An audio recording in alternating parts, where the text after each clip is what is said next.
तो घमासान बेहद तेज है। यूपी की 80 सीटों पर लड़ाई अब तेज हो गई। 7 चरणों में महामुकाबला होने वाला है। इस बीच हमारे साथ हमारे तमाम संवाददाता जुड़ गए हैं ज्यादा जानकारी के साथ। लालचंद हमारे प्रमुख संवाददाता लखनऊ से हमारे साथ जुड़ गए हैं, लवकेश पांडे हमारे साथ वाराणसी से जुड़ गए हैं और साथ ही दीपक हमारे साथ जुड़ गए हैं कानपुर से। पहले आपके पास आते हुए लालचंद, देखिए लखनऊ की अगर बात की जाए तो लखनऊ में किस तरीके के समीकरण बैठ रहे हैं, कौन है चुनावी मैदान में, किसका पलड़ा लग रहा है भारी? देखिए निशु, जिस तरीके से उत्तर प्रदेश में 80 लोकसभा सीटों के लिए लगातार घमासान मचा हुआ है, ये माना जा रहा है कि जो है जल्द ही अपने प्रत्याशियों के जो है घोषणा कर सकती है। काफी इंतजार प्रत्याशियों को करना पड़ रहा है इस बीच। लेकिन पहले चरण की अगर की बात करें तो कहीं ना कहीं नामांकन प्रक्रिया 8 सीटों पर जो है वो पश्चिम क्षेत्र में शुरू हो चुकी है और 27 जो है वो अंतिम तिथि में होगी नामांकन की। लेकिन जिस तरीके से अभी भी तमाम सीटों पर जो है प्रत्याशियों की घोषणा होना बाकी है, जिसको लेकर आज बीजेपी चुनाव समिति की बैठक होगी और ऐसे में कहीं ना कहीं ये माना जा रहा है कि बैठक के बाद प्रत्याशियों की घोषणा हो सकती है, क्योंकि अभी ऐसे तमाम दिग्गज हैं जिनका नामों की घोषणा होना बाकी है। और यही वजह है कि आज जब बीजेपी केंद्रीय चुनाव समिति की बैठक होगी उसके बाद जो 24 उत्तर प्रदेश में बची सीटें हैं उसको लेकर कहीं ना कहीं प्रत्याशियों की घोषणा हो सकती है। क्योंकि अभी बात की जाए केसरगंज की जो उसको लेकर भी कहीं ना कहीं जो है संशय फंसा हुआ है। इसके साथ ही अगर पीलीभीत से बात करिए, वरुण गांधी का संशय फंसा हुआ है। इसके साथ ही मेनका गांधी का भी टिकट कट सकता है और अखिलेश यादव ने भी अभी चुनाव लड़ने की घोषणा नहीं की है। लेकिन यह माना जा रहा है कि कन्नौज से अखिलेश यादव भी चुनाव लड़ सकते हैं। लेकिन कहीं ना कहीं जिस तरीके से अभी देखने को मिला है कि मात्र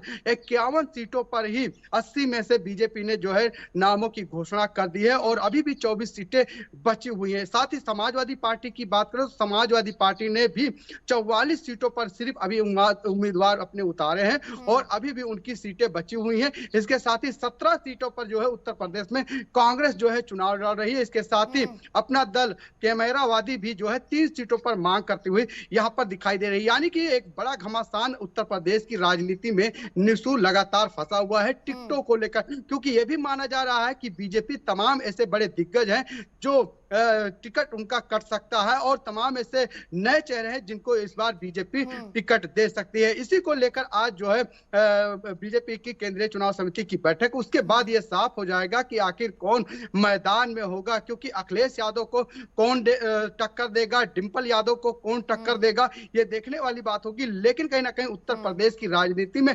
लगातार जो प्रत्याशियों के नामों की बात करें उसको लेकर अभी भी संशय जो है बना हुआ है। चाहे समाजवादी पार्टी की बात की जाए, चाहे कांग्रेस की बात की जाए, कांग्रेस ने भी अभी अपने प्रत्याशियों की घोषणा नहीं की है। इसके साथ बीजेपी 24 सीटों पर भी अभी अपने प्रत्याशियों की घोषणा नहीं की है। लेकिन उत्तर प्रदेश में कहीं ना कहीं प्रचार प्रसार को लेकर कहीं ना कहीं तेजी जरूर देखने को मिल रही है, मंथन जरूर देखने को मिल रहा है कि सभी पार्टियां लगातार मंथन करती हुई दिखाई दे रही है। निशु, ठीक है, तो तैयारियां बेहद तेज, जैसे कि आपने बताया कि अभी तक मंथन लगातार जारी है, माथापच्ची कह सकते हैं कि चल रही है। जो तमाम बड़ी सीटें हैं बची हैं शेष बीजेपी के लिए, उन पर मंथन लगातार जारी है। दीपक आपके पास आते हुए, दीपक कानपुर में क्या समीकरण बैठ रहे हैं, कितनी तैयारी कहां तक पहुंची है तमाम पार्टियों की?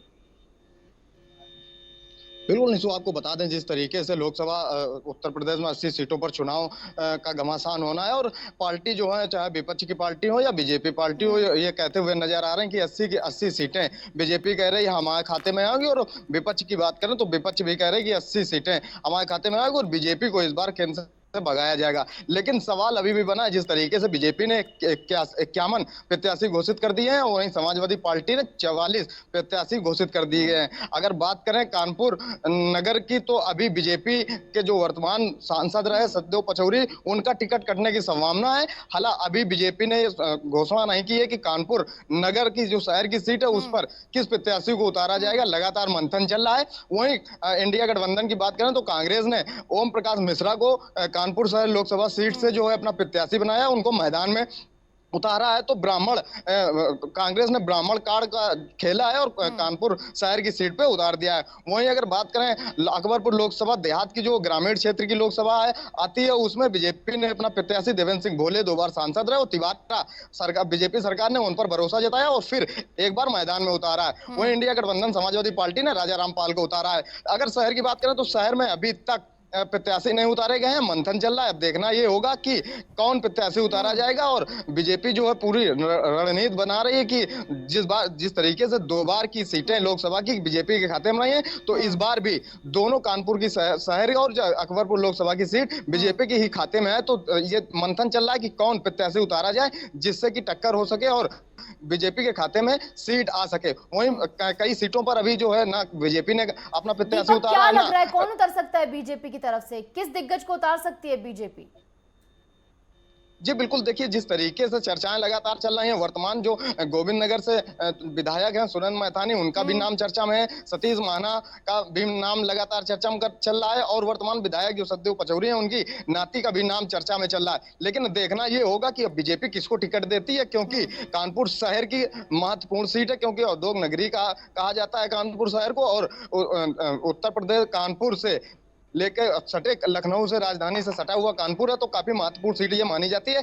लेकिन बीजेपी अभी भी मंथन कर रही है कि शहर में किसको उतारा जाए। वहीं अगर वोट बैंक की बात की जाए, मतदाताओं की बात की जाए, तो कहीं ना कहीं जिस तरीके से राहुल गांधी का कानपुर भी भारत जोड़ो यात्रा आई थी तो काफी भीड़ देखने को मिली थी। लेकिन उनके जिस तरीके से बयानबाजी आए थे, तो उसको लेकर जो है कहीं ना कहीं युवा जो है, बुजुर्ग हैं, वो काफी नाराज दिखे थे। लेकिन अभी भी ये जो युवा हैं, जो बुजुर्ग हैं, उनका यही कहना है कि जिस तरीके से भारत जोड़ो न्याय यात्रा राहुल गांधी ने की, उन्होंने अपना अधिकार बताया कि लोगों के अधिकार क्या क्या है। वहीं उन्होंने आरोप भी लगाया कि बीजेपी सरकार जब से आई लगातार भ्रष्टाचार, जनता ही नहीं, उनके खुद के जो उनके साथी हैं वो भी उनको आईना दिखाने का काम करते हैं, जो उनके साथी इंडिया गठबंधन में। इस तरीके से 80 की 80 सीटों पर फिलहाल के लिए घमासान मचा हुआ उत्तर प्रदेश में बहुत अहम राज्य हो जाता है, क्योंकि सबसे ज्यादा सीटें इस राज्य के हिस्से में आती है। 80 सीटें उत्तर प्रदेश के पास है यहाँ पर लोकसभा की। हमारे साथ हमारे तमाम संवाददाता अभी भी जुड़े हुए हैं।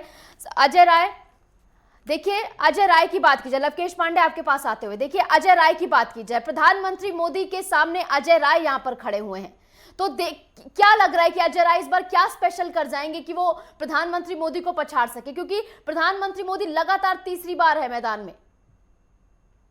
बिल्कुल निश्चित, देखिए प्रधानमंत्री का यह सदी क्षेत्र है और काशी जो है बीजेपी का गढ़ माना जाता है।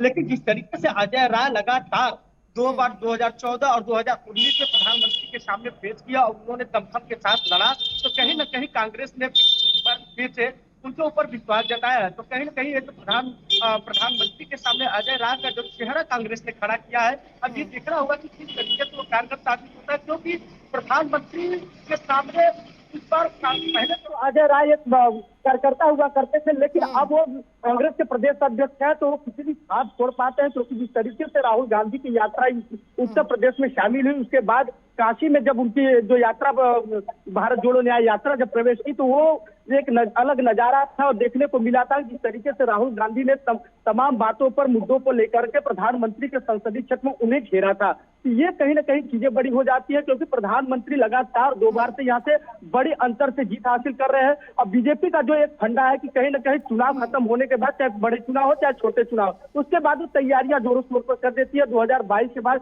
जिस तरीके से लोकसभा विधानसभा के चुनाव, उसके बाद उन्होंने लोकसभा की तैयारियां शुरू कर दी थी।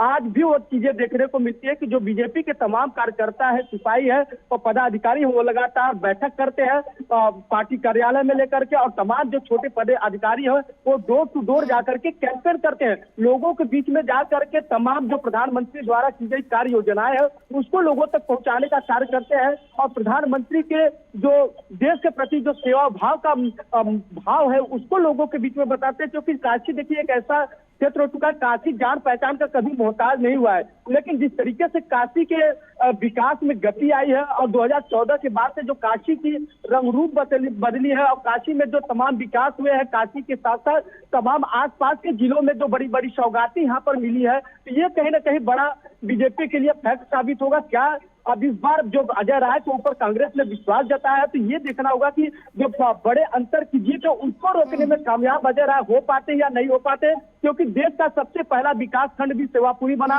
उसके बाद तमाम जो रोजगार के अवसर खुले, चाहे अमूल डेयरी की बात कर ले, या पर्यटकों का आना जाना हो गया, या काशी विश्वनाथ धाम की बात कर ले, या सारनाथ पार्क में जो लेजर लाइट लगा, और सड़कों का जो हुआ, और रोपवे जो सबसे बड़ा, जो काशी जो जाम का झेल रहा है, जाम के दंश से झेल रहा है, तो तमाम फ्लाईओवर और रोपवे की बात करें, इन तमाम जो विकास चीजें हुई है। और उसके बाद सबसे बड़ी चीजें होती थी बनारस में कि पार्किंग की व्यवस्था। तो गोदौलिया से लेकर तिलिया बाग तक तमाम ऐसे जगह पे, कचहरी के पास तमाम ऐसे पार्क की व्यवस्था की गई है। तो ये सब चीजें बीजेपी के लिए इतना असरदार होगी क्या? इन सब चीजों को भुला करके, या फिर जो बनारस में तमाम जो छोटी मोटी कमियां रह गई है, चाहे सीवर की बात कर ले, गलियों में कुछ पार्षद ऐसे हैं जो काम जैसे विपक्ष के हैं तो उनके यहाँ काम नहीं हुआ है। तो तमाम ऐसे एलिगेशन है जिसको लेकर के अजय राव पूरी तरीके से दमखम के साथ उतर रहे हैं। तमाम चीजों पे लगातार वो प्रेस कॉन्फ्रेंस करते रहते हैं, तो प्रधानमंत्री को घेरते रहते हैं। तो ये देखना होगा आगामी 3 जून को कि किस तरीके से अगर वोटिंग पड़ती है तो उसके बाद आने वाले परिणाम में अजय राय कितना साथ छोड़ पाते हैं, क्या प्रधानमंत्री को बड़ी जीत के अंतर को रोक पाते हैं या नहीं रोक पाते हैं, ये आने वाला समय ही बताएगा। जी, मुकाबला तो है क्योंकि बीजेपी के सामने, प्रधानमंत्री मोदी के सामने चैलेंज है कि वो और ज्यादा मार्जिन से इस बार जीते। टॉप 5 में वो थे कि जहां सबसे ज्यादा मार्जिन से बीजेपी जीती थी। और तो क्या नया एक टारगेट सेट करेंगे यहाँ पर प्रधानमंत्री मोदी, या फिर अजय राय यहाँ पर बाजी मार ले जाएंगे? अब देखने वाली बात होगी। लालचंद, आपके पास आते हुए, देखिए इस बार की लड़ाई होने वाली है मुद्दों की लड़ाई। और अगर बीजेपी की बात करें तो बीजेपी के पास तमाम मुद्दे हैं। सीएए का मुद्दा है, बीजेपी ने सीएए लाया, 370 है बीजेपी के पास, राम मंदिर का मुद्दा है, बड़ी लहर हम देख रहे हैं उत्तर प्रदेश में। क्या मुद्दे हैं कांग्रेस के पास? क्योंकि बेरोजगारी का मुद्दा, विकास का मुद्दा जो कांग्रेस उठाती है, माफ कीजिएगा, वो उतने कारगर साबित नहीं होते हैं कांग्रेस के लिए। तो इस बार क्या नया कांग्रेस प्लान कर रही है, इंडी गठबंधन प्लान कर रहा है? देखिए निशु, जिस तरीके से बीजेपी ने इन 10 सालों में केंद्र सरकार ने और उत्तर प्रदेश के अंदर दोबारा जिस तरीके से योगी आदित्यनाथ की सरकार बनी है, तो इन 7 सालों में जो उन्होंने काम किया वो कहीं ना कहीं सराहनीय है। और जनता यही कार्यों की वजह से आज बीजेपी की तरफ जो है दौड़ती हुई दिखाई दे रही है। जिस तरीके से उत्तर प्रदेश में 5 साल सरकार योगी आदित्यनाथ ने चलाई है, चाहे कानून व्यवस्था की बात की जाए, चाहे भ्रष्टाचार की बात की जाए, चाहे यूपी में युवाओं को रोजगार देने की बात की जाए, और चाहे उत्तर प्रदेश से के विकास की बात की जाए, इसके साथ ही धार्मिक स्थलों के बात की जाए, तो उनका कहीं ना कहीं विकास हुआ है। और शायद यही वजह है कि आज उत्तर प्रदेश में जिस तरीके से चाहे केंद्र सरकार की योजना हो, चाहे राज्य सरकार की योजना हो, चाहे उनकी नीति हो, रणनीति हो, या उनका विजन हो, वो कहीं ना कहीं दिखता हुआ दिखाई दे रहा है। और जो उन्होंने संकल्प लिया था उसको उन्होंने पूरा किया है। हाँ, जरूर ये कहा जा सकता है कि जो इंडिया गठबंधन बना है, जो विपक्ष है, वो कहीं ना कहीं सवाल कई चीजों पर उठाता हुआ दिखाई दिया है, क्योंकि विपक्ष के पास अब कोई मुद्दा बचा ही नहीं है। क्योंकि विपक्ष कहीं ना कहीं कानून व्यवस्था के पर सवाल उठाता था। वो कानून व्यवस्था भी कहीं ना कहीं अब पूरी तरीके से उत्तर प्रदेश के अंदर मजबूत दिखाई दे रही है। हाँ, ये नहीं कहा जा सकता कि उत्तर प्रदेश में अपराध कम हो गया, हाँ, लेकिन ये जरूर कहा जा सकता है कि जो माफिया थे, गुंडे थे, बदमाश थे, उन पर हंटर चला है। जो उन्होंने अवैध कब्जा कर रखा था, चाहे प्लाटों पर कहा जाए या कहा जाए कि बड़ी बड़ी बिल्डिंगें खड़ी कर रखी थी, उस पर कहीं ना कहीं बीजेपी ने पूरी तरीके से बुलडोजर चलाकर उन पर कहीं ना कहीं कार्रवाई करवाई है। सरकार, योगी सरकार लगातार कानून व्यवस्था बेहतर हो सके, इसको लेकर कहीं ना कहीं बीजेपी ने बेहतर काम किया है और उसकी सराहना भी होती हुई दिखाई दे रही है। इसके साथ ही आप देखिए जिस तरीके से पहले काशी विश्वनाथ का कॉरिडोर बना, इसके साथ ही मिर्जापुर में जो है मां विंध्यवासिनी का कॉरिडोर बना, और सबसे बड़ी बात यह रही कि अयोध्या में जो वर्षों से जो है राम मंदिर का था, वो उसका जो है भव्य निर्माण हुआ और तमाम देश विदेश के लोग पहुंचे, तमाम साधु संत पहुंचे। हाँ। और इसका असर दिखाई दे रहा है कि आज लोग जो पूरा राममय हो चुका है और पूरी तरीके से राममय होने का कहीं ना कहीं बीजेपी का इसको फायदा जरूर मिलता हुआ दिखाई देगा। बीजेपी ने अपना नारा भी दे रहा है, अब की बार 400 पार, बीजेपी 370। विपक्ष के पास फिलहाल के लिए अभी तो कोई नारा नहीं। अब देखने वाली बात होगी किस तरीके से विपक्ष जो है अपने आप को वापस से इस चीज में काबिज करता है, कैसे वो 80 सीटों पर अपने आप को वापस से अपना जनाधार जो है वो पाने की कोशिश यहां पर करता है। फिलहाल के लिए बहुत बहुत शुक्रिया आप सभी का हमारे साथ जुड़ने के लिए, दीपक, लवकेश और लालचंद, और तमाम जानकारी हमारे साथ साझा करने के लिए।